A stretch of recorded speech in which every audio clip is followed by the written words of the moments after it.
Good afternoon to all of you. Hope you guys are having an amazing day. So, welcome to BusinessWorks, Season 2, Episode 3.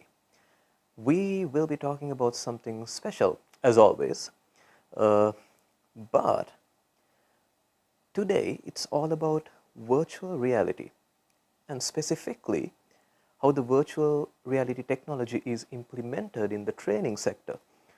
And we have two special guests. So, I am your host, Angelo Leeson, and we will be talking about virtual reality and the future of training. So, talking about virtual reality, you must have heard this term, like those 3D TVs that we had in the past.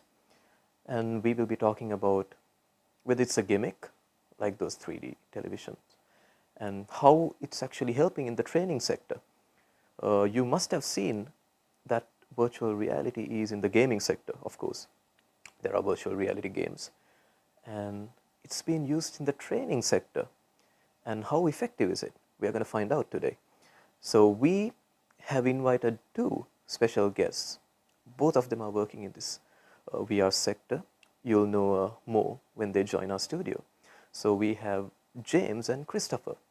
Let me get Christopher connected to our studio, where he is the co-founder and CEO of BODYSWAPS, a VR platform that helps it actually focuses on training.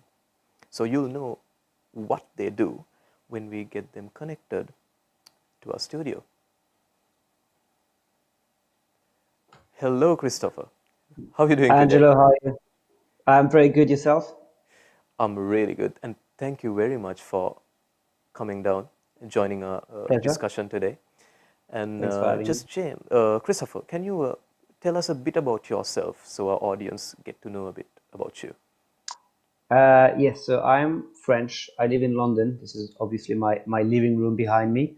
And I'm the co-founder CEO of BodySwaps. The best way to think about BodySwaps, it's like a flight simulator for soft skills. So it's a place where you will enter simulations, but this time around, you're not simulating flight accidents, you're simulating social scenarios. And so you're learning about diversity, inclusion, leadership, active listening, communication, emotional intelligence, and so on. So that's what we do, Okay, and that's what I'll be talking about today. perfect. And we have another amazing guest, and that's James, CMO of Immerse. They're also working closely in the training sector, implementing VR technology in the training sector, of course. And I'm gonna get him connected to our studio now. Hello, James. How are you doing today? Angelo, very well, thank you. Thanks for having me. Thank you for coming down and joining our discussion. And James, can you tell us a bit about what you do and a bit about your company? Yeah, sure. So I'm not French. We'll let Christophe cover the French part, and he'll do a very good job as well. So I'm the chief marketing officer, as you can see, for a company called Immerse, and we've been in this kind of sector for about sort of 4 or 5 years, and then before that with more sort of desktop simulation. So in the space for about 12 years. That's quite a long time. And we have spent the past 4 years developing a virtual reality platform. And this platform basically allows organizations to take their VR training content and deploy that, measure it, which is really important. Does it work? You mentioned about 3D TVs, quite right. Is this thing effective? So our platform measures it, and basically enables an organization to push it out across, multiple offices and ultimately thousands of employees. And so, we give those tools that will enable ultimately virtual reality training to, become more widespread and ultimately become more successful, which we will be talking about. Perfect. And ladies and gentlemen, I'm just gonna let you know about the flow of our program. So we have three segments where we will be talking about virtual reality. And the first segment is we are gonna talk about virtual reality. What is virtual reality? You have heard the name, and you must have, some of you might be having those headsets. Maybe some of you are like huge fans of virtual reality games. But what is virtual reality? We are going to find out in segment 1. And at the end, we are going to have a Q&A segment. So if you have any questions or comments, you can comment down below on YouTube, and we will get our guests to answer your questions. So the first segment, what is virtual reality? So Christopher, what do you think? What is virtual reality? Me? All right, so what is virtual reality? There's probably many definitions out there, but the idea of virtual reality is to simulate an environment via a headset. And so there's a difference between virtual reality and 360 videos. I don't know if the studio is able to pull that image that we mentioned. But fundamentally, what's important to understand, perfect, with virtual reality is in virtual reality, you have a body, you exist. You can move freely in an environment. And so in VR, if I move my head forward 20 centimeters in the real world, I will move my head forward 20 centimeters in the virtual world. And same for my hands. And so what this means is I have the illusion of existing, of interacting with that virtual environment. And that's very, very important for everything that we're going to talk about when it comes to training, as opposed to 360 video, which is just looking around an image that's been wrapped around your head. VR is really giving you the illusion of existing somewhere else. Right. And James, do you have to add something to what Christopher just said about virtual reality?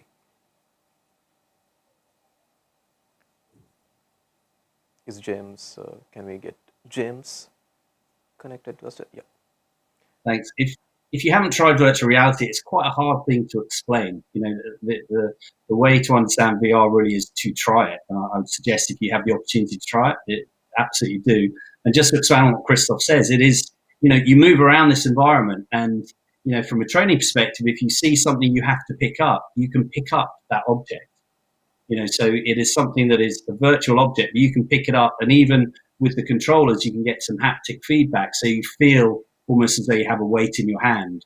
Or if you turn a dial, you might feel some slight resistance on the dial with the haptics that in effect buzz within the handset. So you can touch, pick up, you can be in this environment with other people virtually. So this is where it gets maybe a little step on to think about, but you can in effect have people in different locations come together in a virtual space, and in that virtual space, someone can pick up, say, a spanner, and they can pass that spanner to the other person in that virtual world who may be in a different country, and that person will take that spanner from the first person. So, you know, this is, as Christophe says, it absolutely replicates the real world, all the interactions you can have within it. So, you know, it's phenomenally powerful because of that.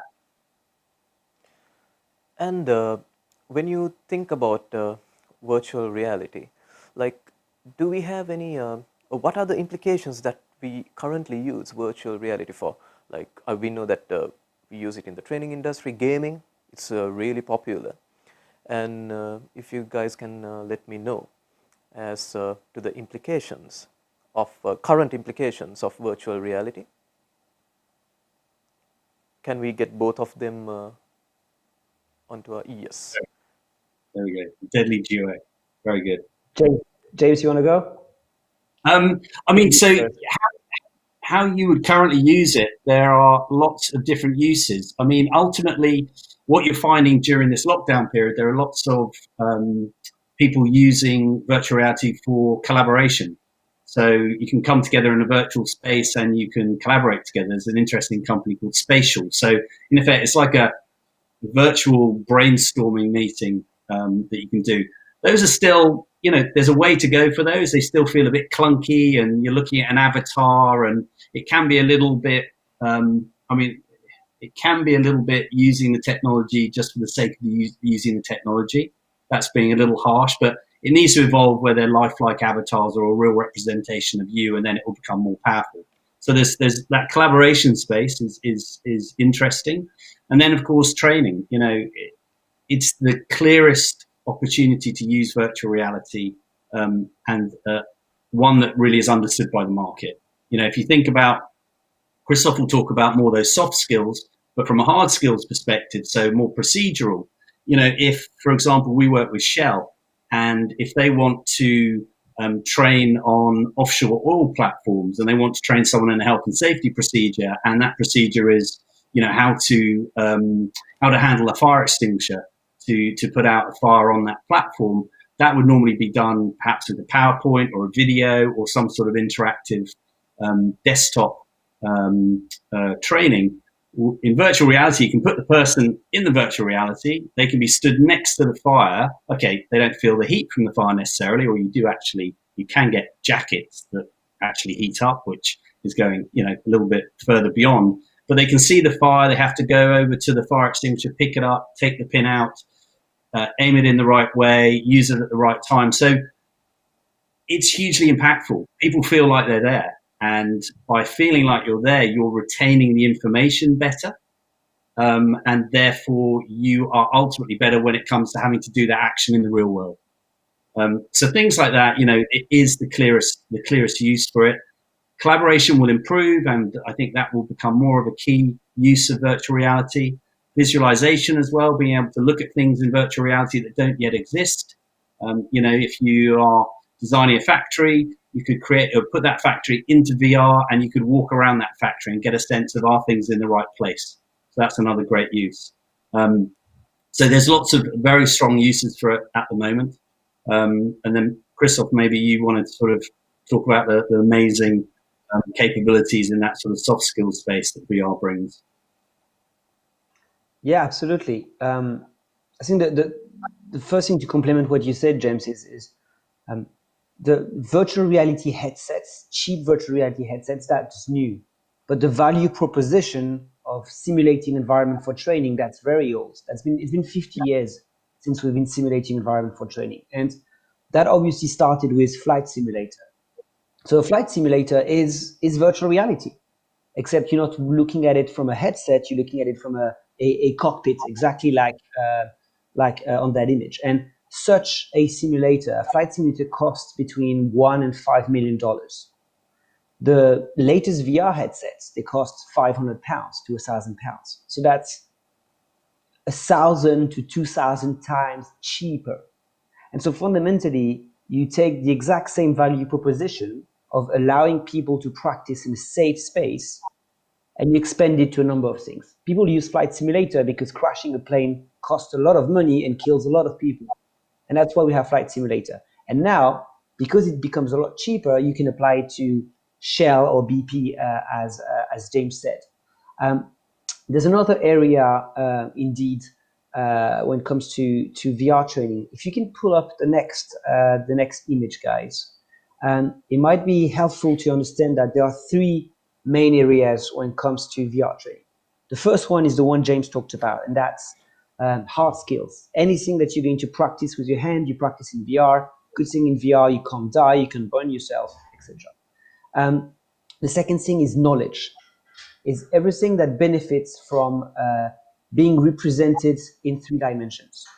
So if you are, for example, learning about, let's say, anatomy, it's a lot easier to understand human anatomy in 3 dimensions rather than it is just looking at 2-dimensional pictures. And finally, you have what's called behavior, so soft skills. What you see here is a presentation skill simulation. So you're in VR and you're presenting in front of an audience, and you're using your own voice and your own body language, and you can rehearse that again and again. And that's probably the newest area in which VR is used for training. Right, and talking about VR, I think most of the people knows about VR gaming, but they don't actually talk about other other than games.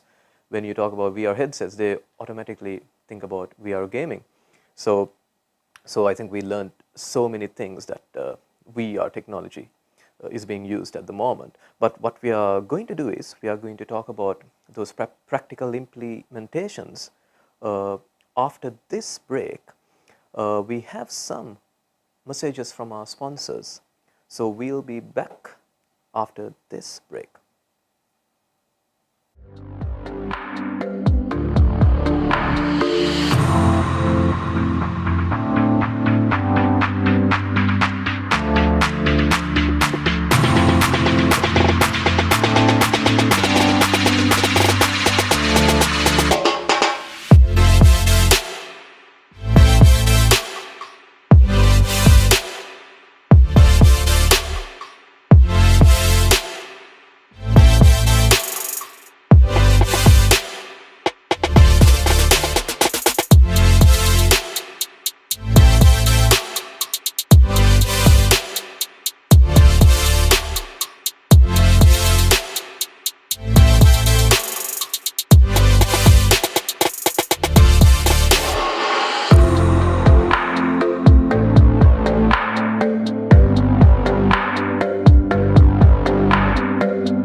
This is my dad.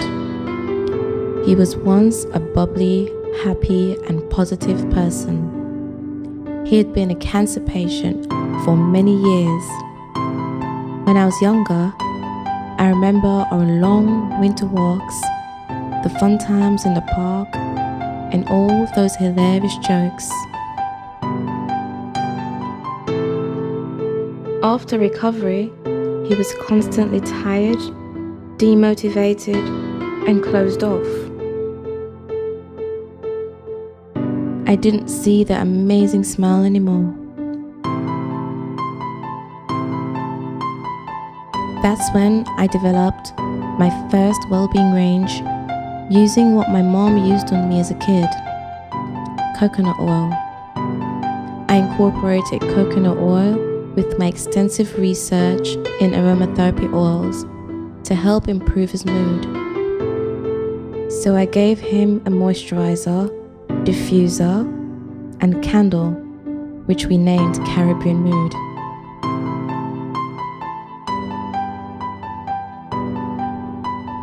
I saw a difference in him, and I saw the amazing smile he used to have.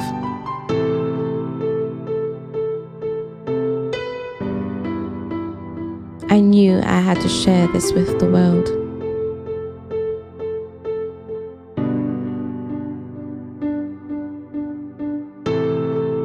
Okay, giving the organic lifestyle you deserve.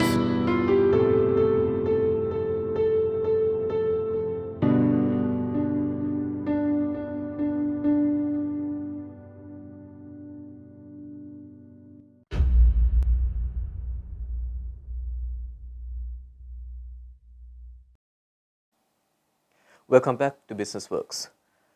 We are talking about virtual reality and the future of training with two amazing guests. And now we will be talking about the real world examples of using virtual reality in this specific segment.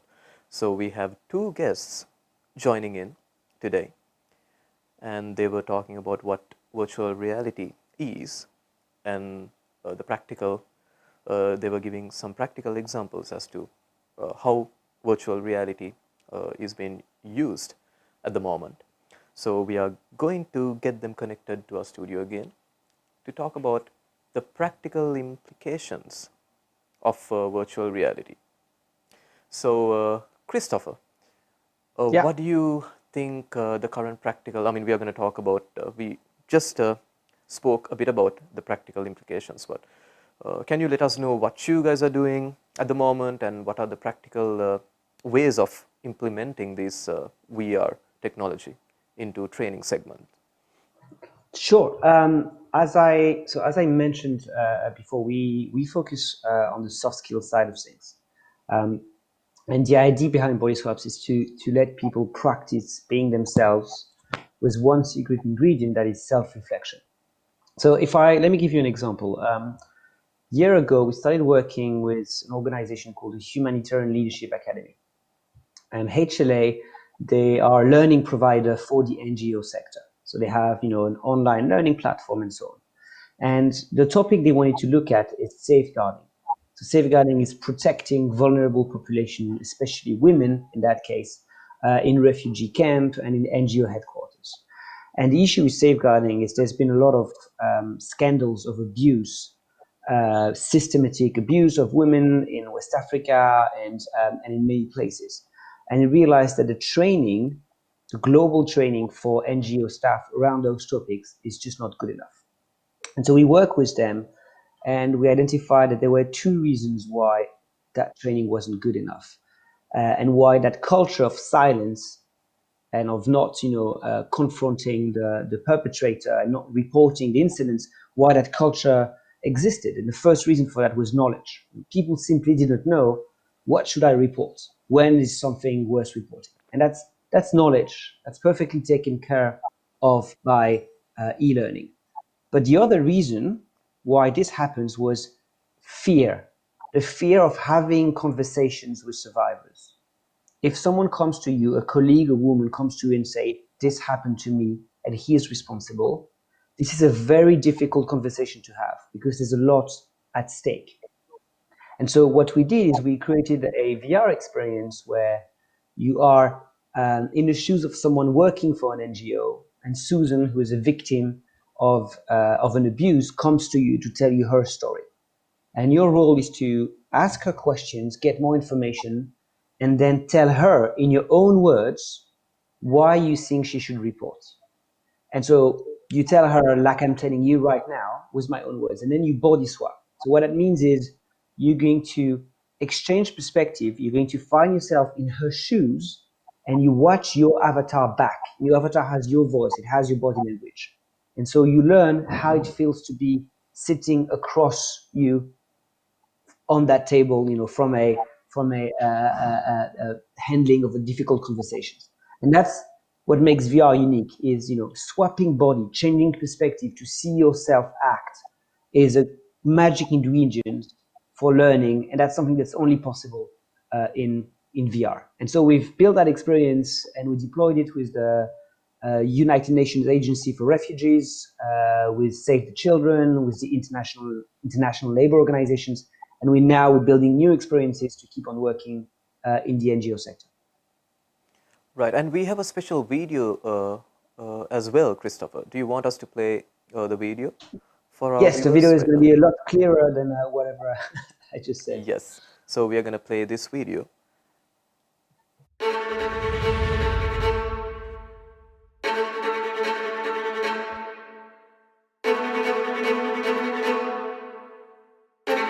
I wanted to talk to you because I have a problem. Why did you not tell your husband when this thing first started? If I had, he would have stormed into the office.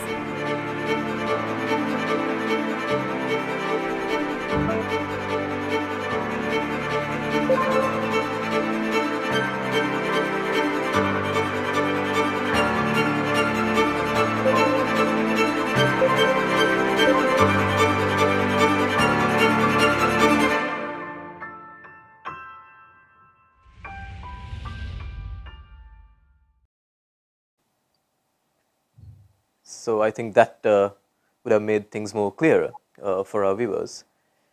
And I also want to get James connected now to tell a bit about what they do using VR in the training segment. So if I can get James connected. James, so tell us a bit about what your company does, what Immerse does in the VR, training segment. Sure. Just before that, I think just to go back to Christophe, I think what is fantastic that they've done with BODYSWAPS is it's such a brilliant use of the technology. It is taking, what's it like to be in someone else's shoes and actually making it happen, which, the important thing about virtual reality is you need to use it in the right way and use it for something you can't do with any other kind of training or technology, something you just wouldn't be able to recreate in the real world. You can't put someone in someone else's shoes in the real world. That's not possible.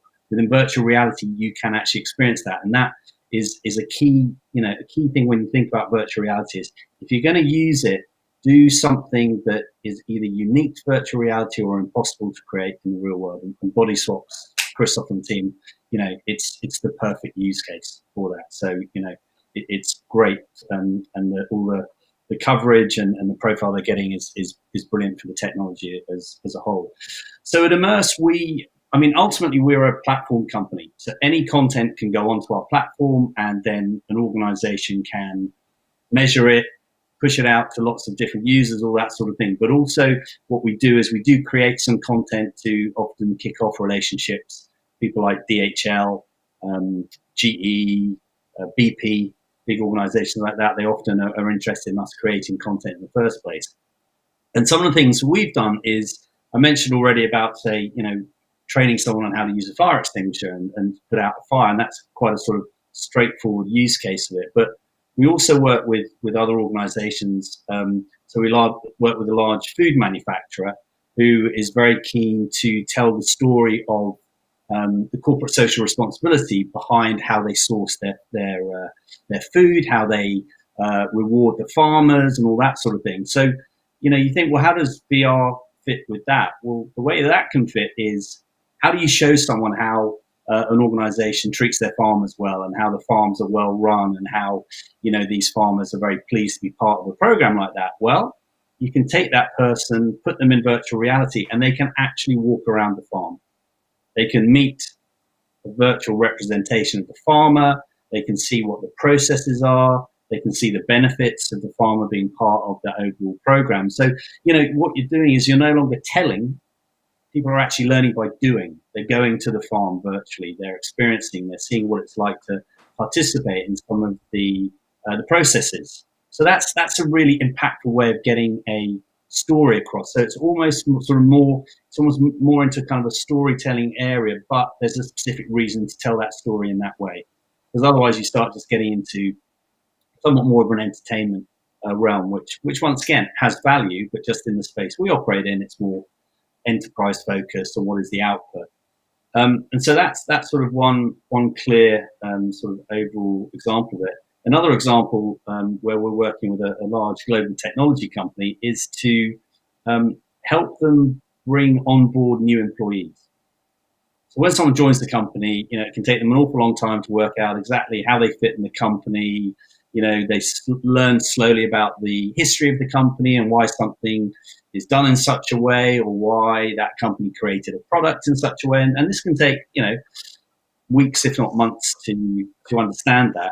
And what you can do, and we have done, is put someone through I think it's around a 20-minute VR experience where it explains the history of the company.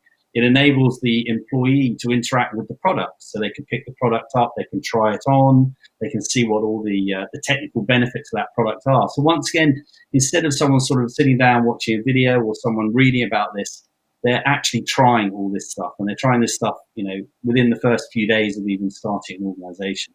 And what you're doing there is by getting people bought into the company quicker and understanding what that company does and understanding how they fit in the overall structure of that company, is you're aiding the retention of those people. Often the first few weeks can be quite a difficult time for new employees, and there is a certain dropout rate. So if you can then actually get people to understand the company and obviously not, drop out of the program, then you're saving costs, because all that cost that's taken to recruit that person, you're obviously not suffering with the loss of that. So there's all these different ways of doing it. There's one other example with DHL where, in Angelo, you talk about how VR started from sort of a gaming background, which is absolutely true. Indeed, sort of, PlayStation were out there sort of first with that sort of gaming approach, and their headset is very good from a gaming perspective. Then Oculus have come in, and you've got Beat Saber and all those other amazing games to play. But what we did with DHL, which was quite a good way to drive engagement from employees, was we gamified the process of basically, simplistically speaking, stacking boxes. So they need to stack boxes efficiently, because if there are gaps in the boxes and they put that big cargo container on a plane, it's wasted revenue. You should be having someone pay for that space, but if there's nothing in that space, it's not paid for. So we gamified it. It was like a massive game of Tetris, simplifying it hugely. And the developers will kill me for saying that, but huge game of Tetris. The better you stack, the more points you get, and therefore people were massively engaged with this. But they were playing a game, but as they were playing the game, they were training. And so they were getting better at their job. And if you can get to that point where someone doesn't even pretty much realize they're training, they're just having a lot of fun, that's perfect. Right. So we also have a video from you. We are going to play that video. Just have a look.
So there you go. We saw some of the examples of VR technology used in this training sector.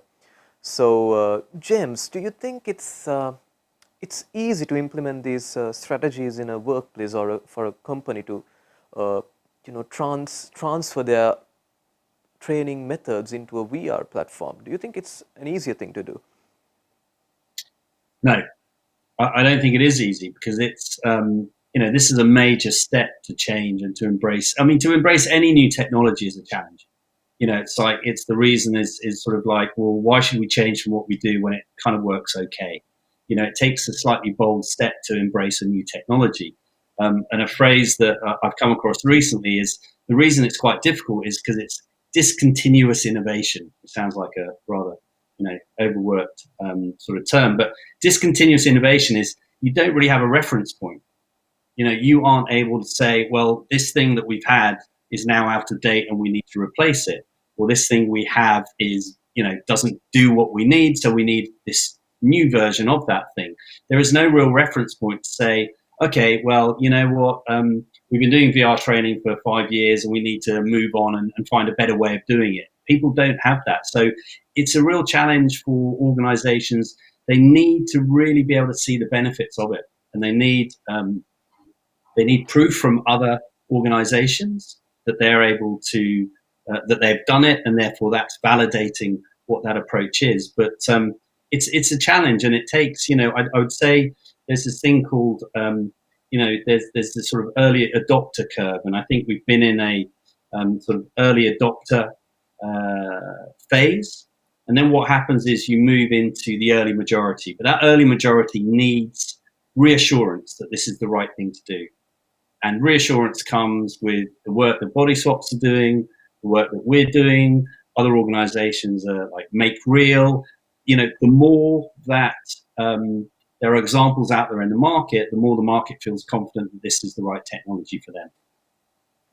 Right, and we were talking about hard skills and soft skills. So I know that Christopher is working on soft skills. So if I can, if Christopher, can we get Christopher linked to our studio? So Christopher, what do you think? Like when you focus on soft skills, how easier is it to implement your system in a workplace to train the employees or workers or the workforce? I would say. Do you mean how easy easier? Do you mean easier versus the traditional methods? So there are I'm going to say exactly what James said. It's for many people at first it's a leap of faith, because when he says discontinuous innovation, it's you have to keep in mind that you're talking to people in soft skills who are used to face-to-face training. Like 12 people for 8 hours in a windowless room with some guy talking over a PowerPoint. That's how to do things, and they've done that for decades now. And you're asking them to not only believe in the power of the software, you're also asking them to invest in a new hardware. And it's a piece of hardware that you look quite ridiculous wearing as well. So you have to involve procurement department, you have to involve the IT department who want to check everything that has to do with network and data. You have to train the trainers. You have to onboard every learner on how to use the kit. So it's a huge ask. But what really matters is that it is effectively a lot better than any previous methods. And that comes from another thing that James said, which is when you do in VR things that are impossible to do in real life, you also transform behavior in impossible ways. An example of that is an experience that was done in Barcelona with convicted domestic abusers. So they put two groups of convicted domestic abusers. The first group, they would do the traditional thing when you're convicted is to go through a therapy session with a therapist, six sessions. The group two, they would go through a VR experience. And in the VR experience, they would find themselves in the body of a woman. So they see themselves in front of a mirror, and then they get attacked by a character who is their husband, who invades their physical space, is violent with his words, and then comes very close to you. That's it. That's the experience. It's very intense. It lasts just a few minutes. What they measured after the experience is the capacity of those abusers to recognize fear in a woman's face. When you're domestic abusers, you don't recognize fear. And what they found is the people who had done the VR experience became a lot better at recognizing fear. Even though, if you think about it, in the experience, they didn't see a woman being afraid. They were themselves a woman, they saw themselves as a woman in a mirror, and then they got afraid. And subconsciously, it clicks, it connects. And that's very powerful. And the bottom line of that experience is around recidivism rates. And the idea that 6 months after that experience, the people who had done the VR versus the people who did the therapy, they were, I think, 35% less likely to basically commit what they did before again. So out of 1,000 women, there's 250 who are not getting hit by the partners because they did a few minutes in VR. And that transformative power is what makes it worth it for companies to invest in all the challenges. But clearly, we should not diminish how tough those challenges are the first time around. Right, perfect. And we kind of understand now that there's more to VR than we just know about VR. There's so many implications that the VR technology has.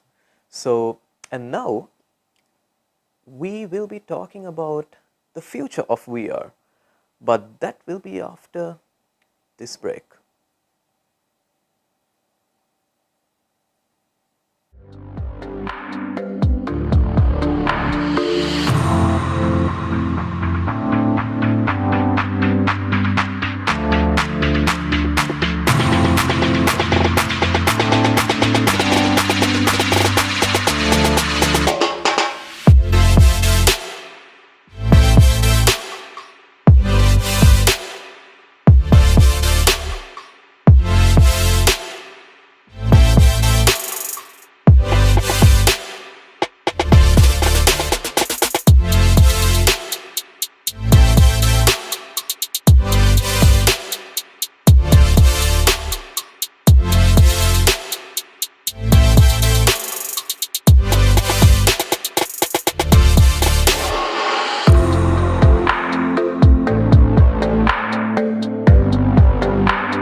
AI Infinity really is about helping companies to enable them to use AI at the optimum level and to be more AI-driven companies to solve complicated use cases about the fraud, an example, or maybe customer engagement, facial recognition, and we just wanted to help them to be that.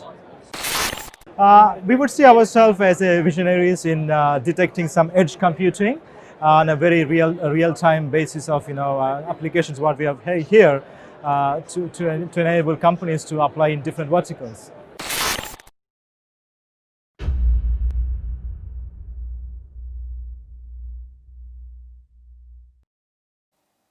Welcome back to BusinessWorks, Season 2, Episode 3, where we are talking about virtual reality and the future of training. And we have two amazing guests who were talking about what VR is and the implication of VR in the training sector and how the VR technology is being used in several other sectors as well. And now we are going to talk about the future of VR. But before that, I wanted to remind you all that if you have any questions, you can comment down below. We have questions coming in, and where we will be, getting our guests to answer the questions in the next segment, in the Q&A segment. And we also will be featuring some businesses in our next show, hopefully in our next show. So if you want some of your adverts or some of your stories to be shown in our show, drop us an email. You can see our email down in the ticker. That's info@tailmedia.co.uk. You can also write to us on our social media channels, including YouTube as well. You can comment down below and give us your details, and we will get in touch with you. And now we will be talking about the future of VR. I have a specific question for both of our guests. So if we can get them connected to our studio now. Okay, so I have a very specific question which I'm extremely interested on, because we had a 3D TV back in the days, and people now call it a gimmick, or it was just a trend, and now no one is interested in 3D. And will VR be just a gimmick, a trend? What do you guys think about it? I'll go first. So yeah, I mean, the 3D TV thing comes up on occasion in conversations, and people sort of go, well, it's just, the people who went out and spent at the time a lot of money on 3D TVs, it didn't really deliver on expectations. So it comes up, is VR going to go the same way? Well, it isn't, from the point of view that a large reason 3D TV, for example, didn't take off is because it just wasn't, A, it was very expensive, and B, it didn't really deliver such an amazing experience. And so I would say it was let down by the hardware. Also by having to put those glasses on rather than just sit down and watch TV normally, it was a bit of a barrier. And I'd say, if you'd have asked that question, I don't know, I wonder what Christophe would think, but if you'd have asked that question sort of probably 4 years ago, I think it'd be valid, and it would have been hard to say, no, it isn't a fad. I think now there is such investment in the space. Oculus pumping a lot of money into developing very good headsets, HTC as well, another company called Pico, Lenovo, HTC, sorry, I said, but, all the big players are putting money into the hardware because they see the opportunity in the market. And, this is substantial amounts of money that's going into this. So, Oculus is owned by Facebook, Deep Pockets, they see VR as a very core part moving forward. So, not only is there the hardware piece, which is a big factor as to why it has improved over the past year with untethered headsets. Before, headsets would have to be connected to a laptop, and you'd have to have sensors placed around a room. It was a hassle. Now, you put on the Oculus Quest and you're done. Everything. It's very, very simple. So that has had a huge galvanizing effect on the market. But not only is there the hardware there, but if you look at just the people between sort of BODYSWAPS and Immerse who we're working with, these are big organizations. These are organizations that are making substantial investments in the technology. And a lot of the guys, particularly who we work with, these are not people who invest in technology that's here today, gone tomorrow. These are people who wait, who make sure it is the right kind of technology, and then they go forward and invest and implement it. So all those factors, hardware, companies that are using it, results, point towards the fact that VR is with us, going to be with us for a long time. I think one thing to say is it doesn't solve everything, right? You get some people out there talking about VR as though it is this incredible technology that's going to pretty much bring about world peace. And that's over-promising. There are certain things it is very good at, and there are other things where there are other methods that are better to use than VR. So it needs to be used in the right way, but in the right applications, it's here to stay. I am, of course, completely biased, but I would like to think that's a relatively objective view. Yeah. And Christopher, like talking about VR, so what's the future looks like for VR? Now James said that, VR is, like it's here to stay, and it's completely, it's a bit different from 3D televisions, and there are different implications of VR. What's the future look like when it comes to VR technology? If you can get Christopher. I'd like to come back on what James said about the 3D TV comparison. And like 3D TV is a little bit like painting a horse pink.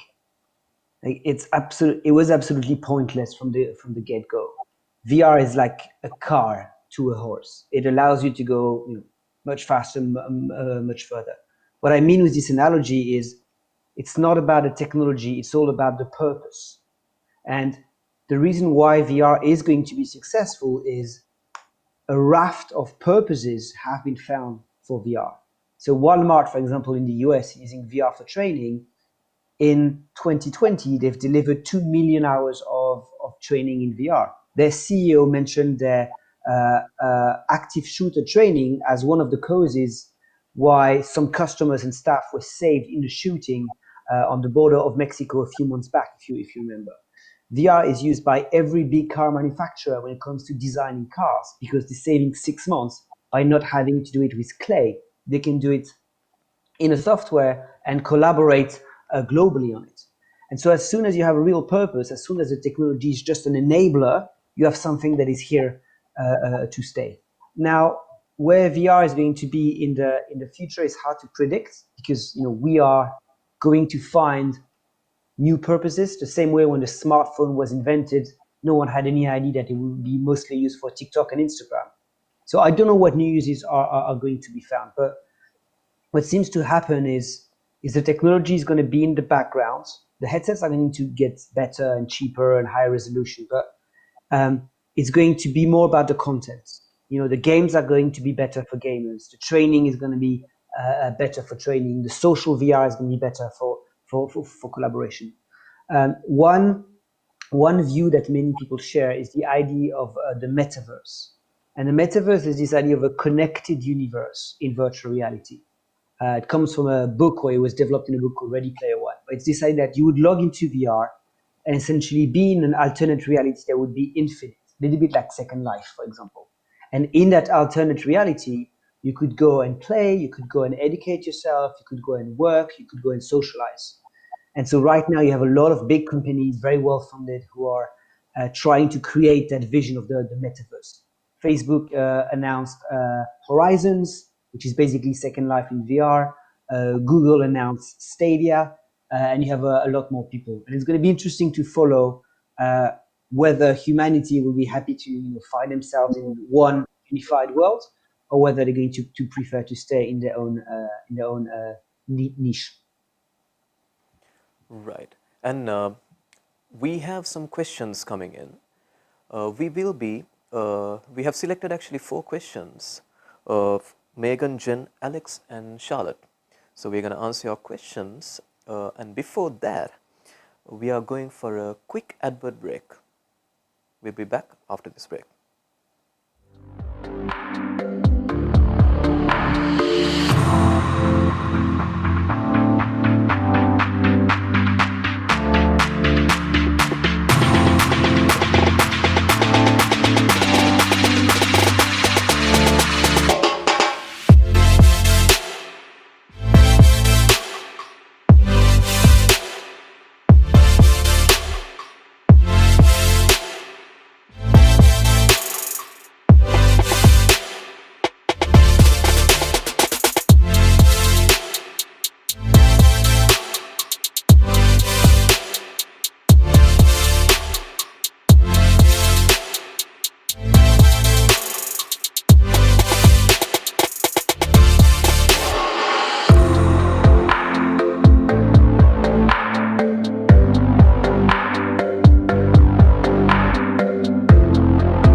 AI Infinity really is about helping companies to enable them to use AI at the optimum level and to be more AI-driven companies to solve complicated use cases about the fraud, an example, or maybe customer engagement, facial recognition, and we just wanted to help them to be that.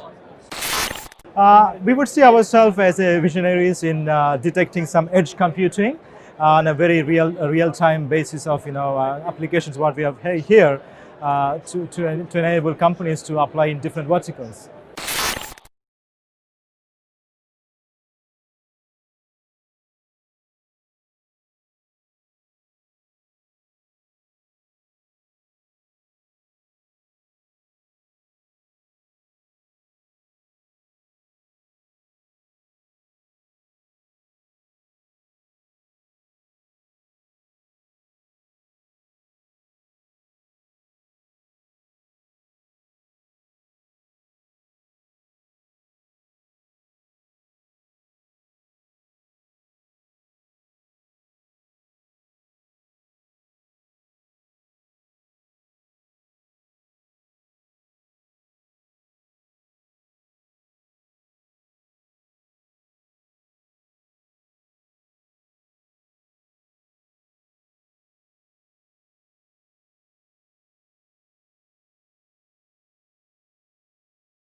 Welcome back to BusinessWorks, and we are talking about virtual reality and the future of training with two amazing guests.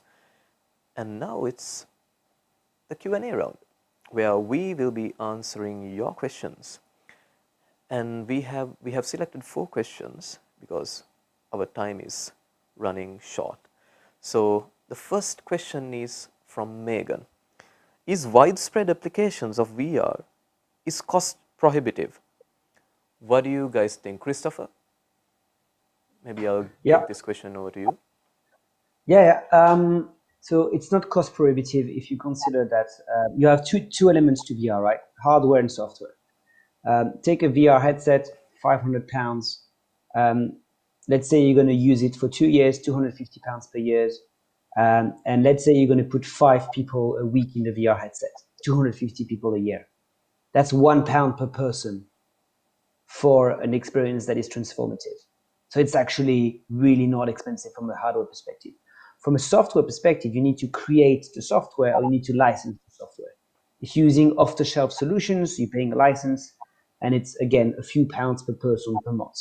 If you're creating the software, it is more expensive than traditional method But you have to realize that people in VR learn 4 times faster, at least for soft skills, than they do in the classroom, for example. And because they learn 4 times faster, they would learn in half an hour versus 2 hours. So that's an hour and a half where they are working instead of being in a training room. And so after a certain point, there's a break-even point from which it becomes cheaper to do things in VR than you would do in traditional methods. So as I said before, a few challenges to get across initially, but once you've done that, it is a cost-effective method for training. And now we have a question from Jen. Will the VR training methods be more effective than traditional methods? So I'll hand over that question over to you, James. So for certain training, absolutely.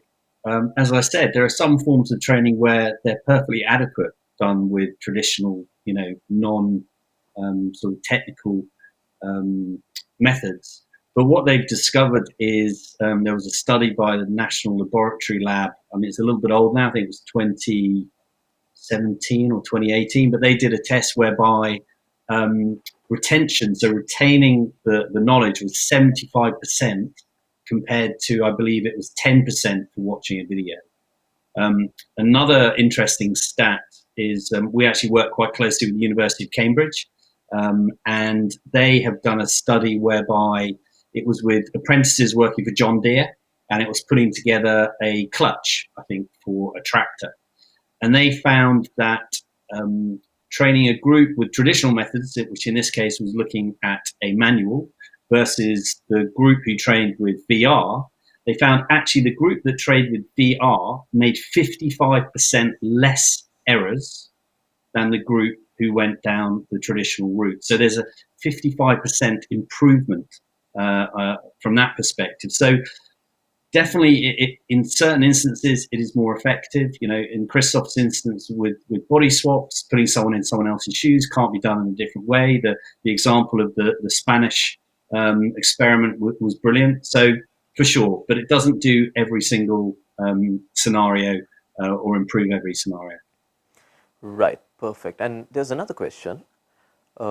Any side effects of using VR technology? So, Christopher, what do you think? It's a fairly new medium, so it's too early to talk about any long-term side effect. We simply don't know. At the moment, it seems that there are no direct side effects that we can talk of, besides a nausea. So if you are in a poorly designed VR experience that is moving a lot, you might feel a bit nauseous. And the reason for that is, imagine you're on a roller coaster in VR. You're telling your brain in virtual reality that you're moving very fast in a direction, whereas your inner ear, who are responsible for your balance, are also telling your brain that this time you're static and you're not moving. And that difference between those two signals means that you can feel a little bit nauseous. I don't get it, but I know people who are car sick, for example, might be quite sensitive to that. That's the one side effect I can think of. James, I don't know if you have any other one. Yeah, I'd say think of it as motion sickness. If you get sick in a car, if that happens to you easily, which I think is probably around, I think it's about 10% of people get motion sickness, then chances are using VR may elicit those same responses. But if it's designed in the right way and it's not zooming people around, as Christophe said, it's the minority who suffer any kind of nausea. There are other things of interest, which is how long should people use it for? There's research going into that. Are there any sort of effect if someone's using it too regularly or for too long a period? But as Christophe said, it's early days. But I think ultimately any kind of negative side effects will be pretty minimal. Okay, we have another question from Charlotte. How environmentally friendly is VR tech? So what do you guys think about this? I think don't know that.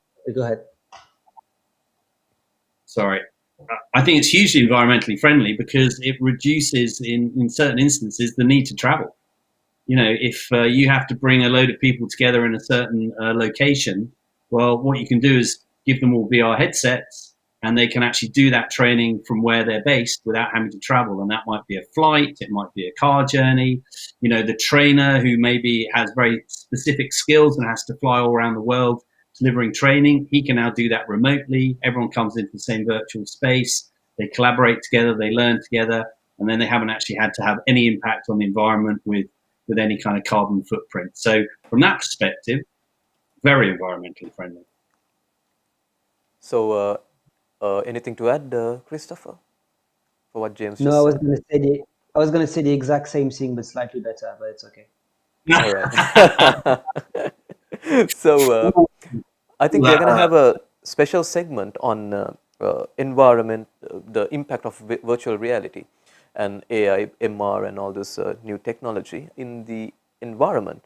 So we might, I'm not really sure of the date that we are going to host that particular show, but we will be inviting some of you guys as well to talk about this, because it's a vast subject. And so, yeah, unfortunately, our time is up for today for this particular show. And thank you very much, both of you, for spending some time talking about virtual reality and what you guys are currently doing. Hopefully, Thanks we for will be having us, able to. Joe. Thank you very Pleasure. much, and hopefully we can get you all connected to some of our future shows talking about VR more. And if anyone listening to our show today, if you want a specific topic, you can comment down below. And also, I'm going to put all the information of our guests and the companies, BODYSWAPS and Immerse, down in the information section, and you can watch the show even after the show streams. And you can also comment after the stream. If you want to feature in our show, you can also let us know. And thank you very much for being a part of the show and all the questions that you gave our guests, and hopefully you got the answers. And this is it for today. And hope you guys have an amazing evening and enjoy the rest of the day. And next week, we will be talking about wearables and the technology behind all these new wearables that you see. We are going to bring in amazing guests to talk about wearables, who's also focusing on developing a special, I would say, I'm not going to say much about this product, but you'll see. So make sure you subscribe to our show and make sure you press the notification button, because YouTube will inform you of our upcoming shows if you press the notification icon. So you'll receive a notification, which means you'll know what the future shows, when it will be broadcasted, and usually it's on Thursdays. But we are focusing on changing the timing. If you let us know, if you think we should be pushing the show from 6 to 7, let us know. So we are planning on making some changes. But for today, hope you guys learned something new. And thank you very much. I'll catch you next week on BusinessWorks.